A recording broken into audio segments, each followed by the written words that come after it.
अगर फिरदौस बर रोए ज़मी अस्त हमी अस्तो हमी अस्तो हमी अस्त। अगर धरती पर स्वर्ग है तो वह यही है, यही है, यही है। कश्मीर इंडिया का सबसे खूबसूरत टूरिस्ट डेस्टिनेशन है। इसे धरती का स्वर्ग कहा जाता है और कश्मीर की खूबसूरत वादियों में लम्हे बिताना लोगों का सपना होता है। अगर आपने कश्मीर घूमने का प्लान बनाया है या कश्मीर के बारे में जानना चाहते हैं तो हमारा कश्मीर सीरीज़ आपके लिए काफ़ी इन्फॉर्मेटिव होने वाला है। कश्मीर सीरीज को हमने 4 पार्ट्स में डिवाइड किया है, जिसमें हमने श्रीनगर, गुलमर्ग, सोनमर्ग और पहलगाम से जुड़े सभी इन्फॉर्मेशन न केवल ऐतिहासिक पहलुओं के साथ शेयर किया है, बल्कि जर्नी शुरू करने से लेकर ख़त्म करने तक हमें किन किन बातों का ध्यान रखना चाहिए और कश्मीर जर्नी के दौरान क्या क्या सावधानियां बरतनी चाहिए, इस पर भी फोकस किया है। अगर आपने हमारे कश्मीर सीरीज़ के सारे वीडियोस देख लिए तो आपको कश्मीर ट्रिप के लिए कोई और वीडियो देखने की ज़रूरत नहीं होगी। कश्मीर सीरीज़ के इस पहले पार्ट में हम आपको बताने वाले हैं कि कश्मीर जाने से पहले किस तरह की तैयारी करनी चाहिए और किन किन बातों का ध्यान रखना चाहिए। कश्मीर कैसे पहुंचा जाए, कश्मीर यात्रा के लिए कौन सा समय बेस्ट है, श्रीनगर में कहाँ रुकें और साथ ही श्रीनगर में क्या क्या विजिट करें। तो बिना देर किए शुरू करते हैं आज का वीडियो।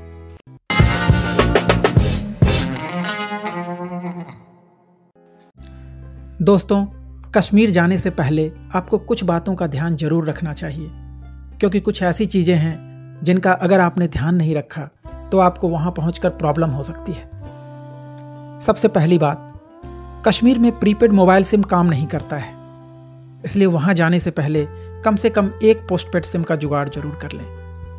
जियो और एयरटेल दोनों के ही पोस्टपेड सिम कश्मीर में बढ़िया काम करते हैं। हालांकि सिम कार्ड आप कश्मीर पहुंचकर भी ले सकते हैं, लेकिन अच्छा होगा आप पहले से ही पोस्टपेड सिम लेकर जाएं, ताकि वहां पहुंचकर इन सब चीज़ों में आपका टाइम वेस्ट ना हो। अगर आप अक्टूबर से मार्च के बीच कश्मीर ट्रिप प्लान कर रहे हैं तो ठंड के सफिशिएंट कपड़े अपने पास रख लें, क्योंकि इस मौसम में कश्मीर में काफ़ी ठंड पड़ती है। नवंबर और दिसंबर में तो कई जगहों पर टेम्परेचर 0 डिग्री से भी नीचे चला जाता है। तो ट्रिप प्लान करने से पहले इस बात का ध्यान जरूर रखें। अगर आप सर्दियों में कश्मीर जाने का प्लान कर रहे हैं तो मौसम की जानकारी जरूर ले लें, क्योंकि कई बार ज़्यादा बर्फबारी के कारण कई रास्ते बंद कर दिए जाते हैं और कभी कभी फ्लाइट्स भी कैंसिल हो जाती है। अगर आप पीक सीजन में कश्मीर विजिट का प्लान करते हैं तो होटल्स और ट्रांसपोर्ट की बुकिंग पहले से कर लें, क्योंकि हो सकता है इस समय आपको होटल्स मिलने में थोड़ी दिक्कत हो। खासकर गुलमर्ग में पीक सीजन के दौरान होटल्स ढूंढना काफ़ी मुश्किल हो जाता है। आपकी जानकारी के लिए बता दूं कि नवंबर, दिसंबर और मई, जून कश्मीर घूमने का पीक सीजन माना जाता है। दोनों ही पीक सीजन में कश्मीर बिल्कुल अलग दिखता है। जहां नवंबर, दिसंबर में टूरिस्ट स्नो देखने के लिए कश्मीर जाते हैं, वहीं मई, जून का समय कश्मीर में ग्रीनरी देखने का बेस्ट टाइम होता है।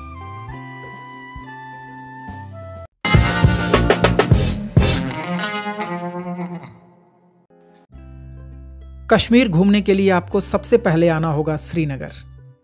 श्रीनगर जम्मू एंड कश्मीर का कैपिटल है और रोड, ट्रेन और फ्लाइट से वेल कनेक्टेड है। श्रीनगर सड़क के जरिए पूरे देश से जुड़ा है। श्रीनगर आप अपनी कार से भी जा सकते हैं और बस के जरिए भी यहाँ पहुँचा जा सकता है। श्रीनगर तक दिल्ली, पंजाब और हरियाणा के कई शहरों से डायरेक्ट बस अवेलेबल है। सड़क के रास्ते अगर आप श्रीनगर जा रहे हैं तो जम्मू होकर जाना पड़ेगा। श्रीनगर जाने से पहले रोड के बारे में अच्छी तरह पता कर लें और मौसम देखकर ही श्रीनगर के लिए निकलें, क्योंकि सर्दियों के समय बर्फबारी होने से कई बार श्रीनगर हाईवे बंद कर दिया जाता है, जिससे श्रीनगर देश के बाकी हिस्सों से कट जाता है। बर्फ हटने के बाद ही सड़क मार्ग को खोला जाता है। श्रीनगर तक डायरेक्ट रेलवे लाइन अवेलेबल नहीं है। श्रीनगर से सबसे नज़दीकी रेलवे स्टेशन उधमपुर या जम्मू तवी रेलवे स्टेशन है। जम्मू तवी तक दिल्ली, मुंबई, चेन्नई और बेंगलुरु से डायरेक्ट ट्रेन अवेलेबल है। जम्मू तवी रेलवे स्टेशन से आप श्रीनगर तक बस या टैक्सी से जा सकते हैं। श्रीनगर तक भारत के लगभग हर बड़े शहर से फ्लाइट अवेलेबल है।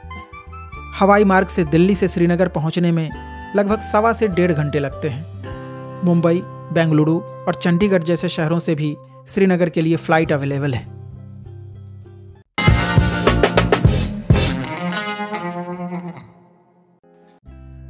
श्रीनगर में स्टे करने के लिए सबसे बेस्ट जगह है डल गेट के आसपास का एरिया।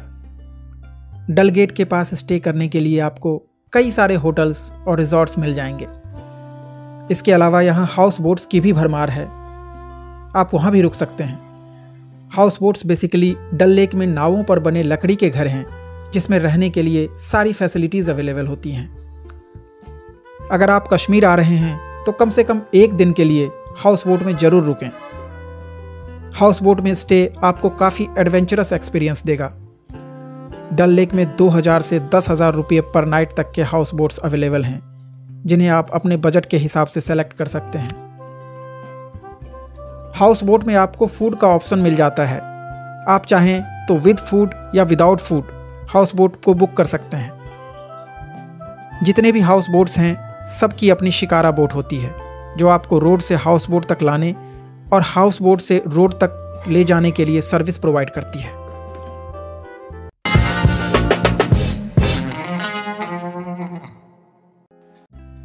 श्रीनगर जम्मू और कश्मीर का सबसे बड़ा शहर है। यह कश्मीर वैली में झेलम नदी के किनारे बसा हुआ है जो सिंधु नदी की ट्रिब्यूटरी है। ऐसा माना जाता है कि श्रीनगर की स्थापना मौर्य सम्राट अशोक ने की थी। 1700 मीटर की ऊंचाई पर बसा श्रीनगर अपने natural beauty, lakes, house boats और गार्डन्स के लिए जाना जाता है। इसके अलावा श्रीनगर ट्रेडिशनल कश्मीरी हैंडीक्राफ्ट्स और ड्राई फ्रूट्स के लिए भी विश्व प्रसिद्ध है। कश्मीर आने वाले टूरिस्ट सबसे पहले श्रीनगर ही पहुंचते हैं। तो आइए जानते हैं श्रीनगर के इंपॉर्टेंट टूरिस्ट अट्रैक्शंस के बारे में।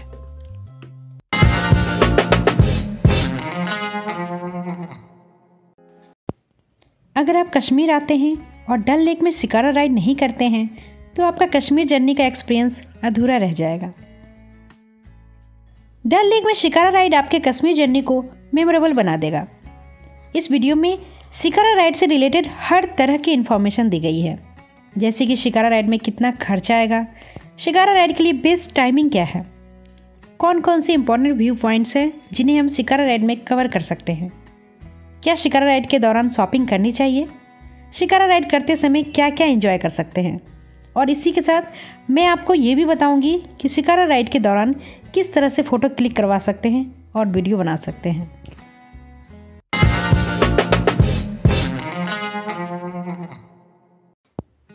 अगर आप शिकारा राइड के लिए आते हैं तो आपकी बार्गेनिंग स्किल बहुत अच्छी होनी चाहिए, क्योंकि शिकारे वाले भैया आपसे सारे व्यू पॉइंट्स दिखाने के 3 से 4,000 और कभी कभी तो 5,000 तक मांगेंगे। लेकिन अगर आपने सही से बार्गेनिंग कर लिया तो आप 1,000 से 1,500 तक अपने शिकारा राइड को फाइनल कर सकते हैं।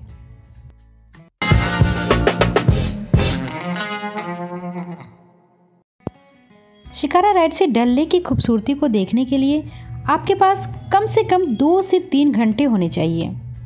तो इसलिए अगर आप शिकारा राइड का पूरा मज़ा लेना चाहते हैं तो शाम को 3 से 3:30 बजे तक शिकारा राइड की जर्नी स्टार्ट कर दें।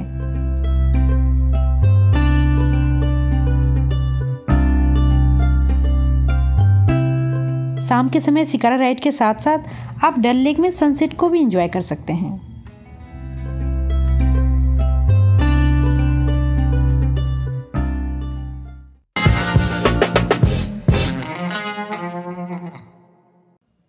एटीन किलोमीटर एरिया में फैला हुआ श्रीनगर का डल लेक 3 ओर से पहाड़ी से घिरा है। यह उलर लेक के बाद जम्मू कश्मीर का दूसरा सबसे बड़ा लेक है। यह श्रीनगर ही नहीं बल्कि पूरे भारत के सबसे खूबसूरत लेक्स में से एक है। शिकारा राइड के दौरान डल लेक में आप बहुत सारे व्यू पॉइंट्स कवर कर सकते हैं। ये है डल लेक का फ्लोटिंग वेजिटेबल गार्डन और ये है फ्लोटिंग लोटस गार्डन।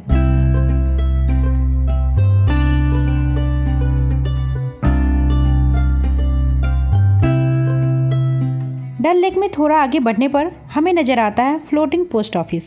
200 साल पुराना यह पोस्ट ऑफिस दुनिया का इकलौता फ्लोटिंग पोस्ट ऑफिस है। थोड़ा और आगे बढ़ने पर एक आइलैंड नजर आता है जहां एक खूबसूरत सा पार्क है जिसे नेहरू पार्क के नाम से जाना जाता है। यहाँ आप कई तरह के फ्लावर्स और चिनार के पेड़ को देख सकते हैं।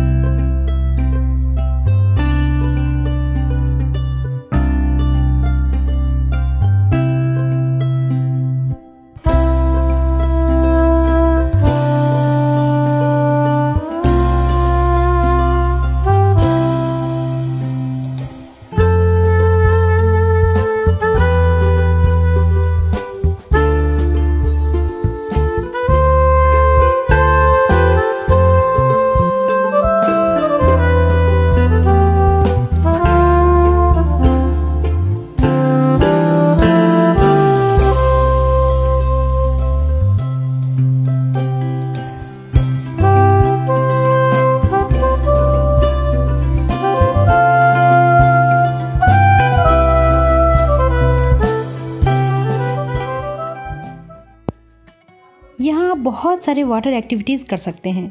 साथ ही कश्मीरी ड्रेस में फ़ोटो शूट भी करवा सकते हैं। शिकारा राइड के दौरान नेहरू पार्क को ज़रूर विज़िट करें। शिकारा राइड के दौरान आप डल लेक से शंकराचार्य मंदिर का व्यू भी देख सकते हैं। भगवान शिव के इस मंदिर को श्रीनगर के सबसे ऊंची पहाड़ी पर बनाया गया है। डल लेक से मुगल फोर्ट का व्यू भी देखा जा सकता है। इसे हरि पर्वत फोर्ट के नाम से भी जाना जाता है।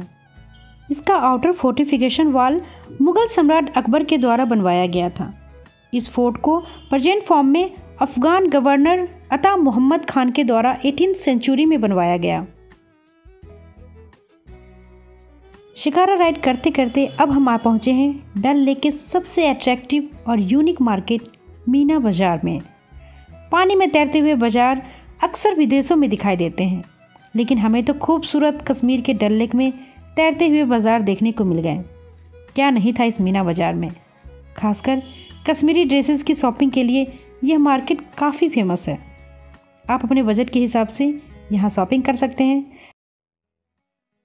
जैसे जैसे शाम होती है मीना बाज़ार और भी खूबसूरत होता जाता है।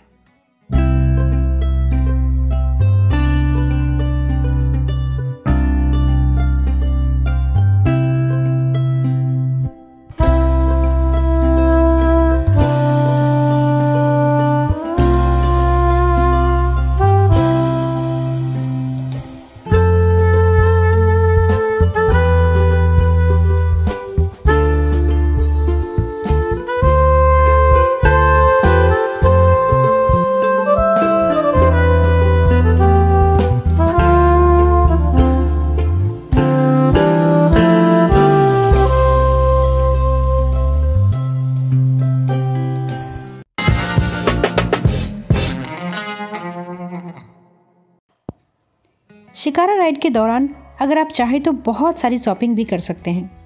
फ्रेंड्स और फैमिली मेम्बर्स के लिए आप कश्मीर की बहुत सारी हैंडमेड लोकल चीज़ें ले सकते हैं।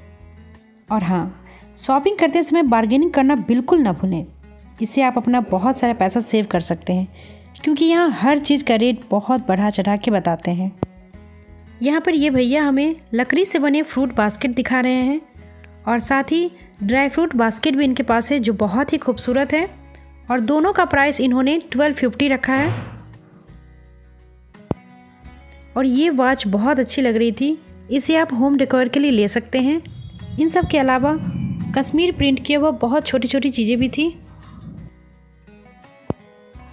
डल लेक में आप शिकारा राइड करते हुए मैगी, कहवा, पनीर टिक्का, फ्रूट सैलेड का भी आनंद ले सकते हैं। शिकारा से आप डल लेक की फेमस मीना बाज़ार से भी शॉपिंग कर सकते हैं। यहाँ आपको कश्मीर की बहुत सारी हैंडमेड चीज़ें मिल जाएगी।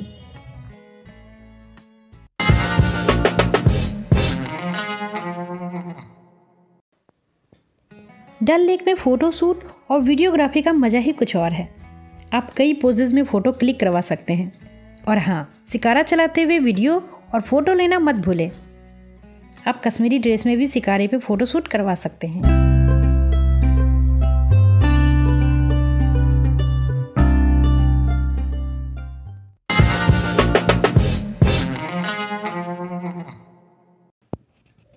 रात का नज़ारा डल लेक में काफ़ी खूबसूरत होता है। रात में जब सारे हाउस बोट में लाइट जलते हैं और उनका रिफ्लेक्शन डल लेक में दिखता है तो वह नज़ारा देखते ही बनता है। अगर आप शाम को शिकारा राइड करते हैं तो कोशिश करें कि थोड़ा अंधेरा होने के बाद रिटर्न होएं। इससे आप डल लेक की रात की खूबसूरती को भी काफ़ी करीब से देख पाएंगे।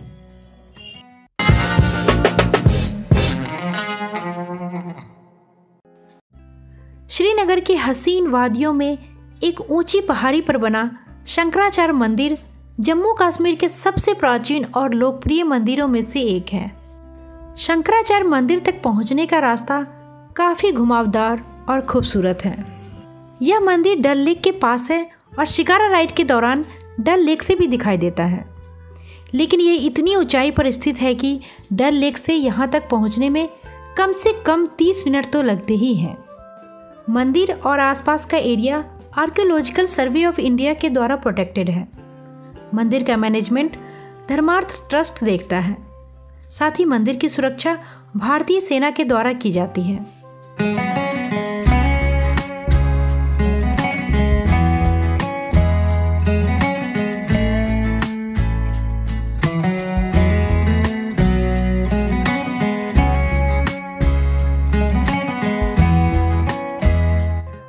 मंदिर तक पहुंचने के लिए आपको 243 सीढ़ियां पार करनी पड़ेगी। सीढ़ियां बहुत खड़ी नहीं है और आप इसे आसानी से चढ़ सकते हैं।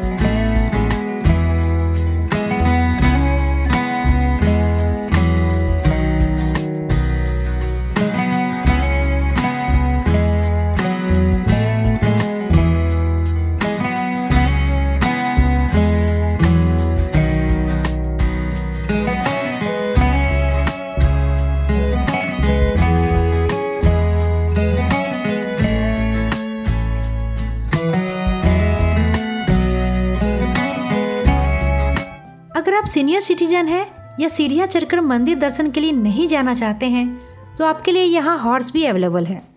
आप पॉनी राइड करते हुए भी ऊपर मंदिर तक पहुँच सकते हैं।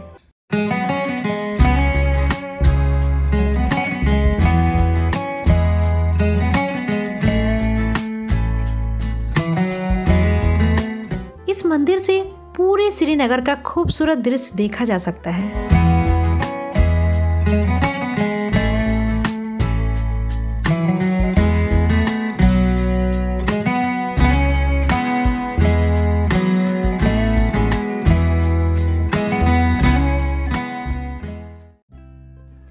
ऐसी मान्यता है कि इस मंदिर का निर्माण 371 बीसी में राजा गोपादत्त ने करवाया था। मंदिर निर्माण के बाद मंदिर का नाम राजा गोपादत्त के नाम पर गोपादारी रखा गया। 8th सेंचुरी में आदि शंकराचार्य ने इस मंदिर को विजिट किया था और तभी से इस मंदिर और पहाड़ी को उनके नाम से जाना जाने लगा। यानी इस मंदिर को शंकराचार्य मंदिर और इस पहाड़ी को शंकराचार्य पहाड़ी कहा जाने लगा।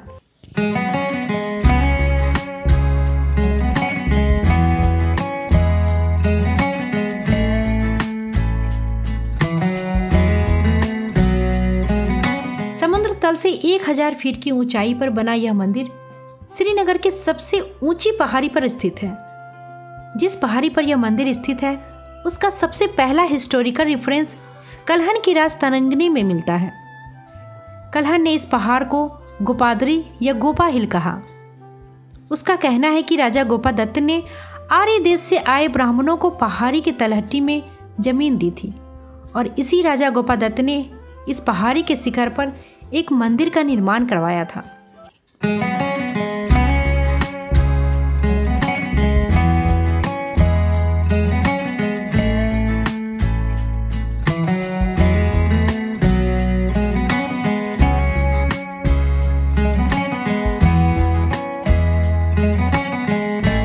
शंकराचार्य मंदिर कश्मीर का सबसे पुराना हिंदू मंदिर है। यह मंदिर भगवान शिव को समर्पित है। डोगरा राजाओं के शासन के दौरान मंदिर के गर्भगृह में टूटे हुए प्राचीन शिवलिंग के स्थान पर काले पत्थर का शिवलिंग स्थापित किया गया।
खीर भवानी मंदिर श्रीनगर से लगभग 27 किलोमीटर की दूरी पर तुलमुल गांव में स्थित है।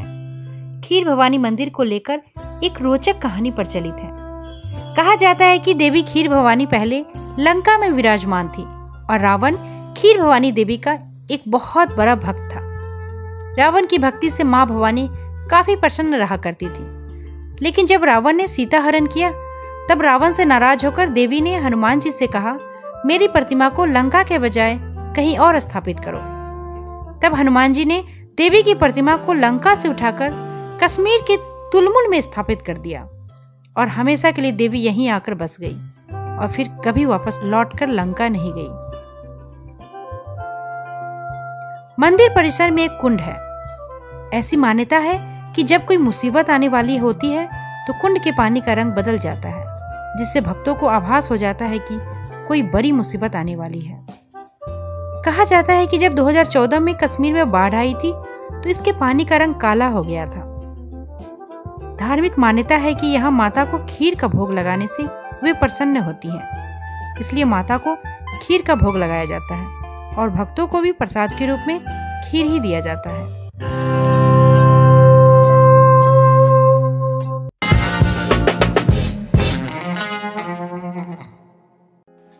शालीमार बाग डल लेक से 6 किलोमीटर की दूरी पर स्थित है। यह कश्मीर के मुगल गार्डन में से सबसे ज़्यादा फेमस और सबसे बड़ा है। दोस्तों, आपकी जानकारी के लिए बता दूं कि श्रीनगर के शालीमार बाग, निसात बाग और चश्मे शाही बाग को सम्मिलित रूप से मुगल गार्डन कहा जाता है। शालीमार बाग को फैज बख्श, गार्डन ऑफ चार मीनार और फराह बख्श के नाम से भी जाना जाता है। लगभग 31 एकड़ में फैला यह गार्डन चारों तरफ से चिनार के पेड़ों से घिरा हुआ है। इस बाग को मुगल बादशाह जहांगीर ने अपनी बेगम नूर जहां के लिए 1619 ईस्वी में बनवाया था। जैसे ही हम शालीमार गार्डन में एंटर करते हैं, इसकी सुंदरता मन मोह लेती है। शालीमार बाग 3 पार्ट्स में डिवाइड है।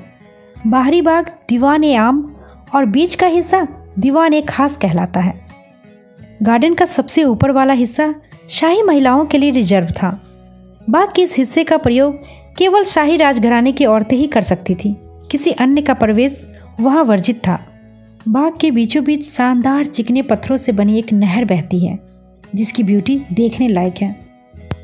शालीमार बाग में पानी के फव्वारों की कोई कमी नहीं है। ये फव्वारे इस बाग की खूबसूरती को और भी बढ़ा देते हैं। शालीमार बाग डल लेक से एक चैनल से जुड़ा है। पहले केवल डल लेक के रास्ते से ही आया जा सकता था, किंतु अब यहाँ आने के लिए सड़क भी उपलब्ध है। इस गार्डन में आप कश्मीरी ड्रेस में फोटो शूट भी करवा सकते हैं।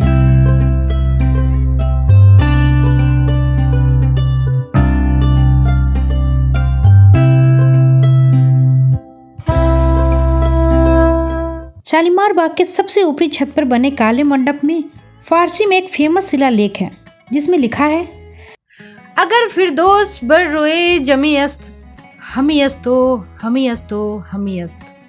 यह फारसी भाषा के कवि अमीर खुसरो का एक दोहा है, जिसका हिंदी में अर्थ है, यदि पृथ्वी पर स्वर्ग है तो वो यही है, यही है, यही है।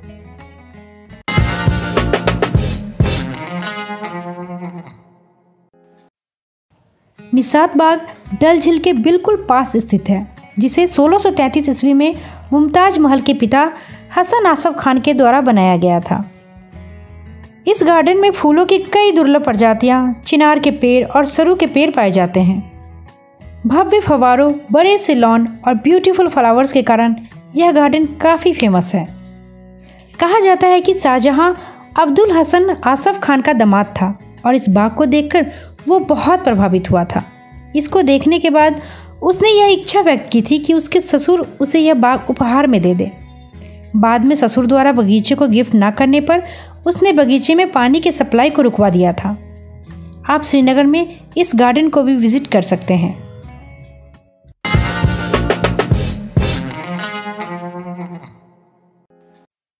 चश्मे शाही बाग श्रीनगर के मुगल बागों में सबसे छोटा है, जो 1 एकड़ में फैला हुआ है। इस गार्डन को 1632 ईस्वी में मुगल बादशाह शाहजहां ने अपने सबसे बड़े बेटे दारा सिकोह के लिए गिफ्ट के तौर पर बनवाया था।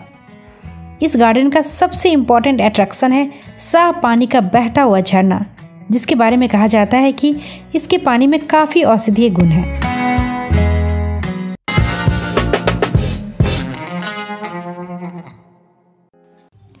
परी महल डल झील के पास चश्मे शाही बाग के ऊपरी हिस्से में स्थित है, जिसे 17वीं सेंचुरी में मुगल बादशाह शाहजहां के सबसे बड़े बेटे दारा शिकोह के द्वारा बनवाया गया था। परी महल को परियों का धाम, परी महल बाग और फेरी पैलेस के नाम से भी जाना जाता है। दारा शिकोह ने अपने सूफी शिक्षक मुल्ला शाह बदाख्शी के सम्मान में यहाँ एक मौद मठ का भी निर्माण करवाया था, जिसे बाद में ज्योतिष विज्ञान के विद्यालय में बदल दिया गया। काफ़ी समय तक परी महल खगोल विज्ञान और ज्योतिष विद्या सीखने का केंद्र रहा। तो दोस्तों, यह था कश्मीर सीरीज का हमारा पहला वीडियो, जिसमें हमने बेसिकली श्रीनगर से जुड़ी जानकारी आपके साथ शेयर किया। पार्ट 2 में हम गुलमर्ग से रिलेटेड हर तरह का इन्फॉर्मेशन को कवर करेंगे। अगर आपको हमारा ये वीडियो अच्छा लगा है तो इसे लाइक करें और इस वीडियो से रिलेटेड कोई सुझाव हो तो हमें कमेंट बॉक्स में बताएं। अगर अब तक चैनल सब्सक्राइब नहीं किया है तो हमारे चैनल को सब्सक्राइब कर ले। जल्द ही आपको सैर करवाते हैं गुलमर्ग की।